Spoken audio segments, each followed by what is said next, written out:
हाय students, आज हम chapter 8 the tale of melon city by Vikram Seth पढ़ेंगे। ये एक पोयम है जो कि विक्रम सेठ ने लिखी है। विक्रम सेठ एक इंडियन पोएट हैं और ऑथर भी हैं। उन्होंने बहुत सारी एज ए नॉवेलिस्ट ये बहुत ज़्यादा फेमस हैं। सो ये जो एक पोयम है ये बहुत ही ज़्यादा ह्यूमरस है और हमें साथ ही साथ एक मोरल वैल्यू भी बताती है। इसमें विक्रम सेठ ने एक सटायर हमें बताया है जो कि जैसे ही हम पोयम पढ़ेंगे वैसे वैसे हम पता लगाएंगे। So what is the meaning of the title? First of all, the tale of melon city. What is a melon? Melon होता है खरबूजा जो होता है हम खाते हैं वो, और टेल होती है कहानी। अब ये किसकी कहानी है? एक ऐसी सिटी की कहानी है जो कि हो सकता है अपने फ्रूट के लिए, जो मेलन फ्रूट होता है उसके लिए फेमस है, या इसका रेलेवेंस क्या है ये हम जब पोयम पढ़ेंगे तो ही हमें पता चलेगा। सो दिस इज विक्रम सेठ। इनका जन्म कैलकाटा में 20 जून 1952 में हुआ था। So, the following poem is taken from Mappings, which was published in 1981 and is included in the collected poems by Vikram Seth. अब ये जो पोयम है ये उनकी जो बुक है मैपिंग्स उसमें पब्लिश हुई थी 1981 के अंदर, और फिर इसको जो उनकी कलेक्टेड पोएम्स थी ना विक्रम सेठ की, उसमें भी इसका नाम है, ये पोयम उसमें भी पब्लिश हो रखी है। तो उसी में से ये पोयम लेके हमारे सिलेबस में सब्सक्राइब की गई है। The king in the poem is just and Placid. अब इस पोयम के अंदर जो राजा होता है वो बहुत ही ज्यादा जस्ट कहाँ से आया? जस्टिस वर्ड होता है, न्याय, उससे आया। और प्लेसिड होता है बहुत ही काम, सॉफ्ट नेचर का, बहुत शांति प्रिय जो होता है। तो इसमें जो राजा है वो बहुत ही न्याय प्रिय और शांति प्रिय है।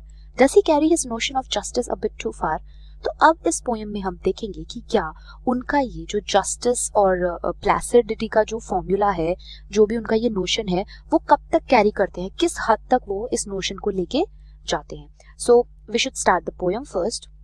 सबसे पहले मैं आपको ये बता दूं कि ये जो पोयम है ये 52 कपलेट्स के अंदर मतलब कि लिखी गई है। कपलेट्स क्या होते हैं कि जैसे ये जो दो लाइंस होती हैं, इन दोनों लाइंस के अंदर, एक तो ये दो ही लाइंस का होता है, दूसरी चीज इसके अंदर जो नंबर ऑफ सिलेबल होते हैं वो सेम होते हैं, और जो लास्ट वर्ड होता है हर एक लाइन का, दोनों लाइन के जो लास्ट वर्ड होते हैं वो एक दूसरे से राइम करते हैं। सो ये एक 52 कपलेट्स की पूरी पोयम है जो कि उन्होंने डेडिकेट की है किसको? इदरीश शाह को। Who is Idris Shah? Idris Shah the Karwaan of dreams उन्होंने लिखा था, बहुत ही फेमस था ये, और वो बेसिकली फॉकलॉर लिखते थे। और इनका मानना ये था कि हमें जब भी किसी को कोई मॉरल वैल्यू देनी है या कोई भी पोएम सुनानी है तो वो हमें एक कहानी के रूप में सुनानी चाहिए, जिससे कि बेटर अंडरस्टैंडिंग हो और लोग उस चीज को, उस मॉरल वैल्यू को फॉलो भी कर सके, ज्यादा अच्छे से समझ सके। So I think we should start the poem. In the city of which I sing, there was just and placid king. अब यहाँ पे I जो है वो है जो भी ये कहानी नरेट कर रहे हैं। तो कहते हैं ये जो शहर है जिसके अंदर मैं गाता हूँ, there was a just and placid king. उसके अंदर एक न्याय प्रिय और एक बहुत ही काम राजा था। The king proclaimed an ark should be constructed that triumphantly. अब उन्होंने कहा कि जो राजा है वो कहते हैं कि मुझे एक आर्क बनवानी है। इस तरीके की होती है आर्क का जो स्ट्रक्चर होता है, वो इस तरीके का होता है। दो पिलर्स के ऊपर एक ये कर्व होता है, जैसे हम इंडिया गेट भी देख सकते हैं फॉर एन एग्जाम्पल। सो उन्होंने बोला कि मुझे एक आर्क बनानी है और would span the major thoroughfare to edify spectators there. और मैं क्या करूंगा उस आर्क का? मैं वहां पे वो आर्क इसलिए बनवाना चाहता हूँ, और ये आर्क कहाँ बनवाना चाहता हूँ? थॉरोफेयर पे, that is the main road. थॉरोफेयर होता है मेन रोड पे, ताकि मैं, जो मेरे दर्शक आते हैं, जो मुझे सुनने या देखने आते हैं, वहां मैं उन्हें भाषण दे सकूं। एडिफाई मीन्स वहां पे उन्हें उपदेश दे सकूं या संबोधित कर सकूं, कुछ भी। तो मैं वहां पे जाके वो करना चाहता हूँ। मेन रोड पे ये आर्क बननी चाहिए, ऐसा आदेश जो है हमारा राजा दे देता है। The workman went and built the thing.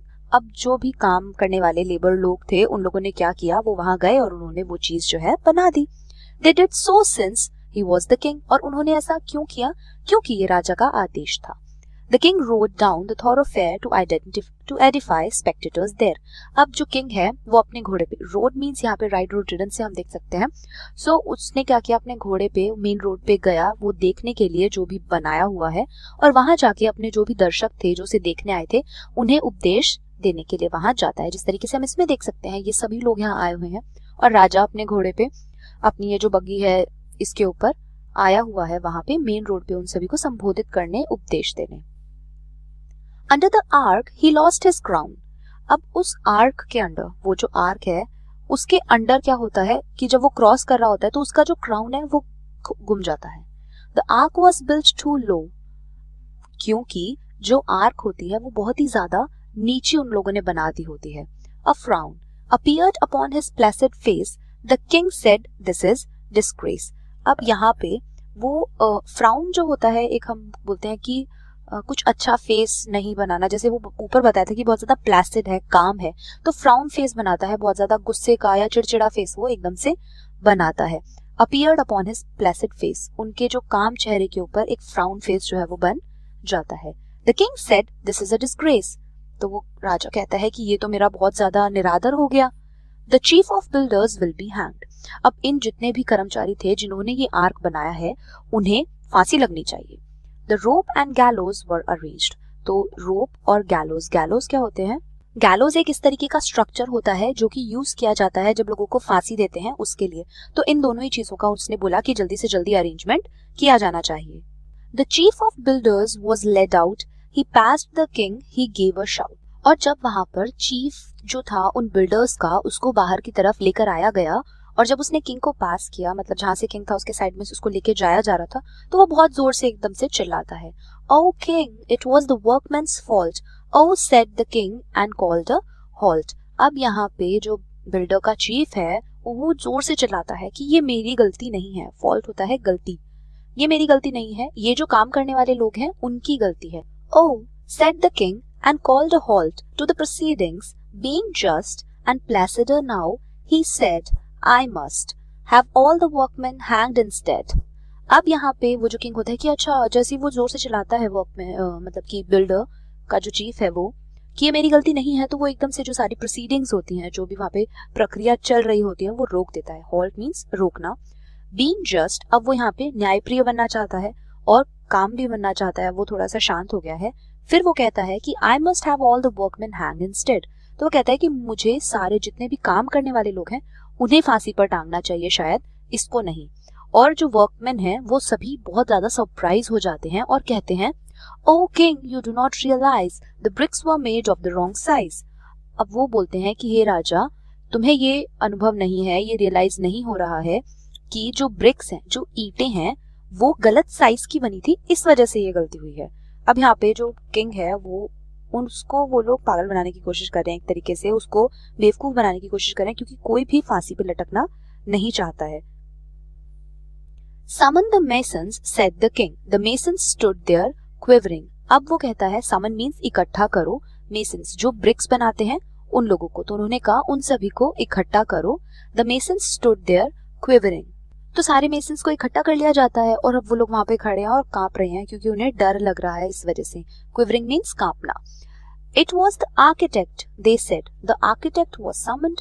अब इन लोगों ने बोला कि हमारी गलती नहीं है, ये तो आर्किटेक्ट की गलती है। आर्किटेक्ट वो होता है जो घर का या किसी भी चीज का नक्शा बनाता है, वो तो कहता है ये गलती तो हमारी नहीं है, ये तो आर्किटेक्ट की गलती है। फिर उन लोग आर्किटेक्ट को बुला लेते हैं कि भाई आर्किटेक्ट को सामने पेश किया जाए। Well, architect said, his majesty, I do ordain that you shall be hanged. Said the architect, "O king, you have forgotten one small thing."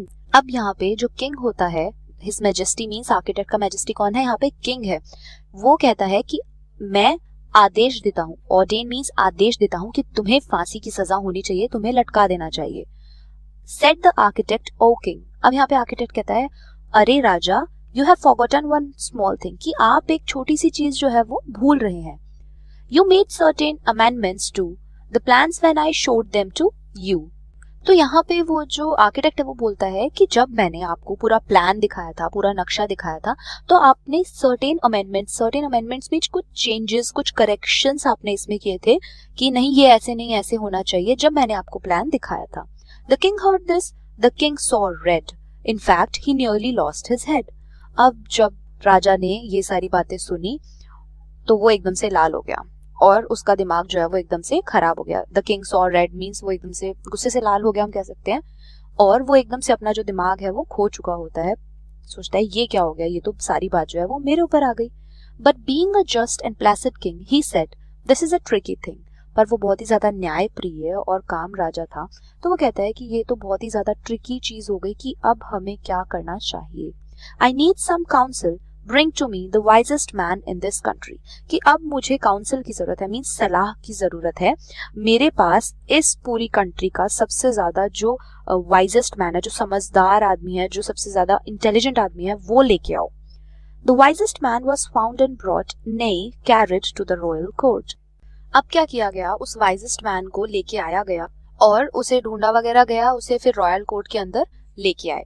He could not walk and could not see, so old and therefore wise was he. But in a quavering voice he said, the culprit must be punished. अब वो क्या था, ना तो वो चल सकता था, ना वो देख सकता था, बहुत ही ज्यादा बूढ़ा था, इसीलिए उसको सबसे ज्यादा वाइस बताया जा रहा था। कि जैसे बोलते हैं ना कि धूप में बाल सफेद नहीं किए, या इतनी ज्यादा मतलब कि बूढ़े लोग होते हैं, उन्हें एक्सपीरियंस बहुत ज्यादा होता है, बहुत समझदार होते हैं वो लोग, क्योंकि उन्होंने लाइफ देखी होती है, तो दैट्स वाई उसे सबसे ज्यादा समझदार बताया गया, वाइस बताया गया। और वो वहां पे आता है और एक क्वावरिंग वॉइस में, जो बूढ़े लोग जो होते हैं बहुत ज्यादा, वो कपकपी सी आवाज में बोलते हैं, तो वो बोलता है कि जो भी कल्प्रिट है, जो भी दोषी है, उसको सजा जरूर मिलनी चाहिए। Truly the arc it was that banged the crown of and it must be hanged. अब वो बोलता है कि सच तो ये है कि जो वो आर्क है उसने ये काम किया है, ठीक है, उसने ही उस क्राउन को बैंग किया, उसको वो वहां पे लगी और वो क्राउन नीचे गिर गया, तो जो सजा है वो आर्क को मिलनी चाहिए, ना कि किसी और को। To the scaffold the ark was led when suddenly a counselor said। अब वो जो मतलब कि फांसी लगाने का मचान जो होता है, वहां पे उसको लेके जा रहे थे आर्क को, तो एकदम से एक काउंसलर है, एक सलाहकार है, वो जोर से चिल्लाता है और बोलता है, how can we hang so shamefully, we touched your head, what touched your head your majesty. वो कहते हैं कि हम इतनी बेशर्मी से, शेमफुली मींस बेशर्मी से, कैसे एक ऐसी चीज को हम फांसी दे सकते हैं जिसने आपके सर को छुआ है, हे majesty. True, mused the king. By now the crowd restless was muttering aloud। अब जो किंग होता है वो कहते हैं, हाँ सही कह रही हो तुम, एकदम से वो अचंभे में पड़ जाता है राजा। और इतने में क्या होता है, जो क्राउड होती है बाहर, वो बिल्कुल रेस्टलेस हो जाती है। रेस्टलेस मींस इम्पेशेंट हो जाती है, काबू से बाहर हो जाती है और जोर जोर से एक दूसरे से बात करने लगती है। मटरिंग मींस खुसफुसा के जिसे हम बात करते हैं, तो वो जोर जोर से बात करने लग जाती है, बहुत लोग वहां पे इकट्ठा हुए होते हैं। The king perceived their mood and trembled and said to all who were assembled। अब जो किंग है वो यहाँ पे जो क्राउड होती है उसके मूड को समझता है, परसीव्ड मींस समझता है, देखता है सबको, और बहुत ज्यादा उससे घबरा जाता है। ट्रेम्बल्ड मींस घबरा जाता है, और उन सभी से कहता है जो वहां असेंबल हुए होते हैं, इकट्ठा हुए होते हैं, let us postpone consideration of फाइनर points like guilt, the nation wants a hanging, hanged must be someone and that's immediately। अब वो यहाँ पे कहता है कि उन्हें ये जो सोच विचार ये लोग कर रहे हैं उसे पोस्टपोन कर देना चाहिए, उसे टाल देना चाहिए। कंसिडरेशन मींस ये जो विचार कर रहे हैं उन्हें टाल देना चाहिए। और फाइनर पॉइंट्स लाइक गिल्ट, की कौन ज्यादा जिम्मेदार है, कि जो मेसन है वो जिम्मेदार है, या आर्क जिम्मेदार है, या चीफ बिल्डर जिम्मेदार है, कौन जिम्मेदार है, उन्हें इस चीज को पोस्टपोन कर देना चाहिए। जो नेशन है वो क्या चाहता है, वो किसी न किसी को सजा देना चाहता है, हैंगिंग चाहता है। किसको सजा देना चाहता है, जो दोषी है उसको, और वो हमें जल्दी से जल्दी करना होगा, जितना ज्यादा जल्दी हो सके। The noose was set up somewhat high, each man was measured by and by। अब वो लोग क्या डिसाइड करते हैं, जो वाइस मैन होता है वहां पे, वो बोलता है कि जो फंदा है, नूज होता है फांसी का फंदा, वो एक लेवल पे सेट कर दीजिए, और जो जो भी कल्प्रिट्स हैं उन सबको एक एक करके वहां पे मेजर किया जाएगा, और जो भी उस फंदे के अंदर फिट हो जाएगा उसको सजा दे दी जाएगी। तो उस फंदे के अंदर कौन फिट हुआ, सिर्फ एक इंसान उसके अंदर फिट हुआ, दैट वाज ऑल। और सिर्फ वो एक ही इंसान उसके अंदर फिट हुआ, और वो था king. His Majesty was therefore hanged by royal decree। अब वो जो उनका मैजेस्टी है, जो उनका राजा है, उसको रॉयल डिक्री के अकॉर्डिंग, रॉयल डिक्री मीन्स होता है जो हुक्मनामा होता है ना, जैसे किसी चीज का आदेश दिया जाता है, उसके अकॉर्डिंग क्या था, अब उसको वहां पे फांसी की सजा होने वाली थी। Thank goodness we found someone, said the minister, for if instead we had not, the unruly town might well have turned against the crown। कि अब एक मिनिस्टर होता है राजा का, वो बोलता है कि भगवान का शुक्र है कि हमें कोई मिल गया। अब यहाँ पे हम देख सकते हैं कि जो मिनिस्टर है उसकी अनफेथफुलनेस टुवर्ड्स द किंग, क्योंकि जब स्टार्टिंग में हमने देखा था कि मिनिस्टर से पूछा गया कि किसे फांसी देनी चाहिए या हमें ऐसा कोई सोल्यूशन, जब उसका कोई भी से नहीं था, पर यहाँ पे जब उन्हें पता चल गया कि जो किंग है उसे फांसी होने वाली है, तो वो कहता है कि चलो शुक्र है हमें कोई ना कोई इंसान मिल गया जिसे हम फांसी दे सकते हैं। और अगर हम ऐसा नहीं करते तो क्या होता कि हमारा जो किंगडम है वो किस चीज के लिए फेमस है, जस्टिस के लिए फेमस है। तो अगर हम ऐसा नहीं करते तो शायद वो जो क्राउन है उसके अकॉर्डिंग बहुत ज्यादा बुरा होता और हमारे किंगडम के लिए ये भी अच्छा नहीं होता। जो जस्टिस के लिए फेमस है वो नाम जो है उनका खराब हो जाता। Long live the king, the ministers said, long live the king is dead. अब यहाँ पे जो मिनिस्टर है वो जोर जोर से नारे लगाने लग जाते हैं कि राजा की जय हो या राजा जिंदाबाद के जो नारे लगाते हैं कि उनकी उम्र लंबी हो। सो यहाँ पे हमने देखा कि the king is dead, here it is the irony. हम देख सकते हैं कि एक तरफ वो कह रहा है कि राजा की जय हो, लॉन्ग लिव किंग, और नेक्स्ट सेंटेंस में वो कह रहा है the king is dead. They pondered the dilemma, then being practical minded men sent out the heralds to proclaim in his former majesty's name। अब जब राजा की यहाँ पे डेथ हो चुकी है तो वो जो मिनिस्टर होते हैं, जो बाकी लोग होते हैं, वो क्या करते हैं, इस चीज के ऊपर विचार करते हैं।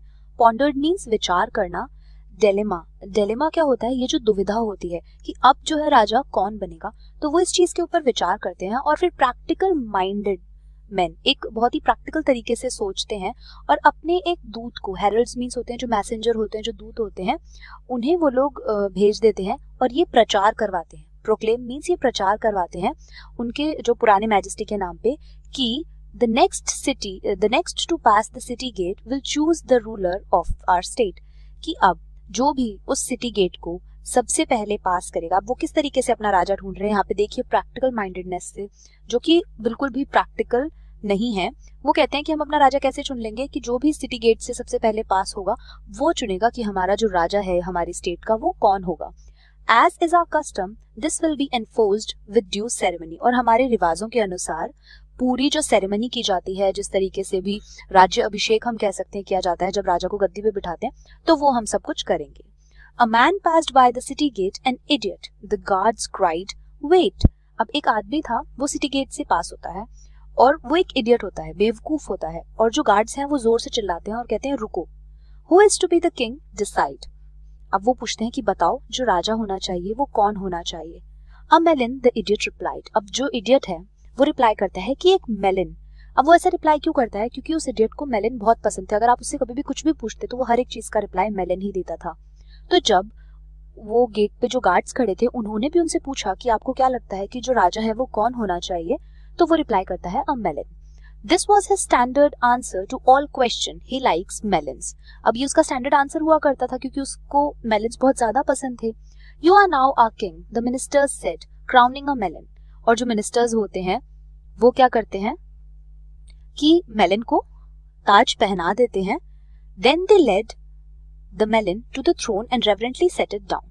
और फिर वो क्या करते हैं, उस मेलन को उठा के लेके जाते हैं, बकायदा उस थ्रोन पे, गद्दी पे बिठाते हैं, वहां पे जाके जो राजा की गद्दी होती है उसके ऊपर उसे बिठा देते हैं।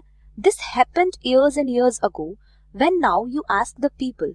अब ये जो चीज हुई थी ये बहुत सालों पहले हुई थी। तो अब जब वहां के लोगों से पूछा जाता है कि जो आपका राजा है वो एक मेलन मालूम पड़ता है, तो ये चीज कैसे हुई थी। They say, well, on account of customary choice, if His Majesty rejoices in being a melon, that's okay with us. For who are we to say?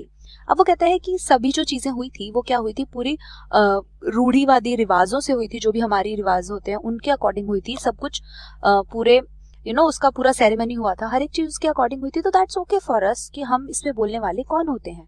What he should be as long as he leaves us in peace and liberty. वो कहते हैं हमें इस बात से कोई मतलब नहीं है कि जो हमारा राजा है वो कौन है।